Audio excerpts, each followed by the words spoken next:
Award-winning jazz artist Gloria Bosman, South African-born and Belgium-based singer Tutu Puoane, and singer-songwriter, composer Msaki, all under one roof. Well, you don't have to, because these powerhouses will sit for a webinar to examine the role of the performing arts as a tool for social agency in the fight for human dignity. This webinar will be moderated by pianist, jazz vocalist and lecturer Nomfundo Xaluva, who joins us now on Zoom to tell us more. Nomfundo, a very good morning to you. Thanks for joining us and a warm welcome to Morning Live.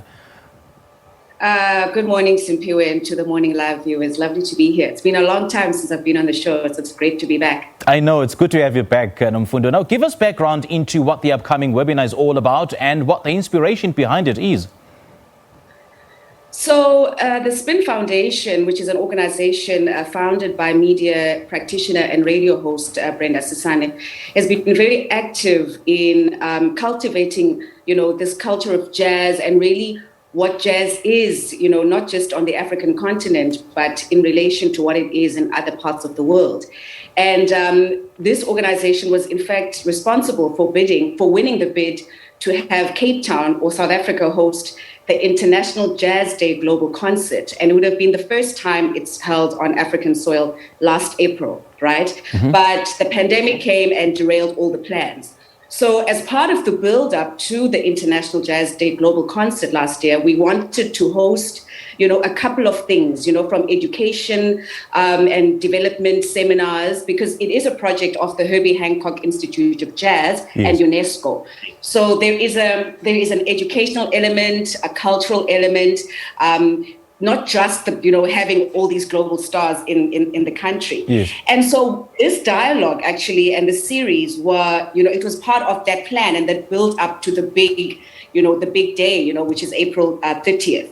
So we thought, okay, despite the pandemic, the rest of the world and the global jazz community is still doing things, and having events to keep the conversation going, and kind of not to be completely discouraged by the pandemic. So we thought, let's do it. And if it means we take on a different format, let's do it. And that was really the inspiration behind the dialogue series, so it was conceived a while back, but we thought let's have the inaugural one to commemorate Human Rights Day. So in this dialogue series, Nomfundo, what kind of issues or themes will be discussed, and why do you think these are worth exploring and shining the spotlight on? Well, we were very deliberate in making the first one human rights, because we're wanting to really centralize the role that Black women artists have played in the liberation struggle, and looking at jazz, but not just jazz music, but art as a whole, as the soundtrack, to our history. And you find that a lot of the time, Black women are not adequately represented in the archive and in the storytelling of their role and how art really, was a liberation tool. And so we said, let's get a group of incredibly strong Black women artists to come and reflect on this, not only on the women who've come before them, but also on the incredible work that they continue to do. Yes. Because art and music, and dance and theater, it's messaging.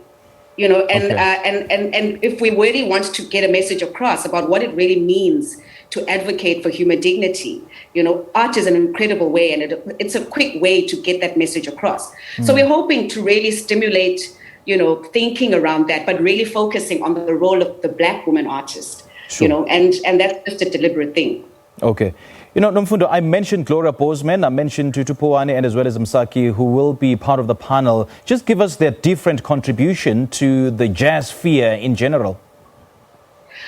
Oh, wow, what a great panelist, right? Really, really amazing. I think just by virtue of having those three incredible women who are so different in their art form, it already kind of goes, well, jazz, are they and that's the idea, because we're not really looking at jazz from a traditional sense of this high art intellectual music, but we're looking at jazz as a tradition of expression and freedom of expression.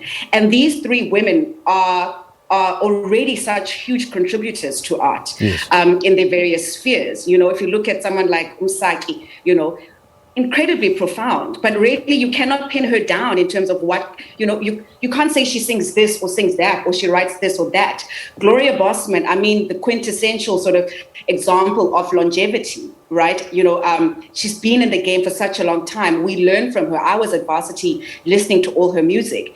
And then Tutu, a South African at heart, absolutely in every way, but living abroad, but yet still carrying such a profoundly and deep African connection and identity. So I'm very excited to moderate this conversation and to ask these women, really, what are they doing? How are they using their voices as Black women in their work, to galvanize for human rights, right? And I think also what an opportune time to be having this conversation in the middle of a pandemic, right? Yeah. You cannot escape it. You cannot escape the disparities.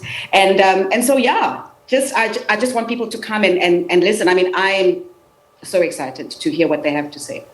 I mean, you've also brought in the excitement as well as you're narrating, what this event and the webinar is all about. And, the names of Miriam Makeba, Sibongile Khumalo, they all come into focus as you speak of the kind of role that Black women played, in the liberation of South Africa. And, perhaps the big question then will be what kind of role, have Black women played in conscientizing society and bringing back human dignity? It's strange because a lot of the time, I mean, there's this thing, out there that says, Black women have suddenly become the sort of face of poverty in the world, right? Yes. And I think it's important that we start to really take charge of that narrative and to say that if history captured us correctly, perhaps we wouldn't be that, right? And I think that's really what this dialogue series seeks to do. It doesn't come and say we've got the answers, but if you mentioned Miriam Makeba, Miriam Makeba lost family members in the Sharpeville massacre. She was in exile, yes. And she would say that she didn't sing politics, she sang the truth, and losing loved ones, in the middle of a protest, it's happening right now. It happened last week, So I really think that, for us as Black women, we really want to interrogate who's writing about us, who's writing about our legacy, who's writing about the legacy of Miriam, of Sibongile, of Sophie Mgcina, right? Because how those people write about us, and how people write about us now, us as current Black artists, is going to really define what the Black woman is in future generations. So we've got to take that now. Okay. And I think that sits at the precipice of what this dialogue is about. Sure. And how do we connect to this dialogue and webinar? So you register on the link. It's on all the social media platforms of the Spin Foundation, International Jazz Day South Africa. It's on our Twitter, Facebook, Instagram. So just, register for it. It's happening on Monday at 3 p.m. And we're really looking forward to having as many people there because it's a collective discussion, really. Okay. All right. Nomfundo, great chatting to you. Thank you so much for your time. Thank you. All right, that was pianist, jazz vocalist and lecturer Nomfundo Xaluva, who will be moderating a discussion on the role of performing arts as a tool for social agency in the fight for human dignity. It is actually an effort to stimulate new ways of thinking about the role of arts as a conduit for human rights awareness.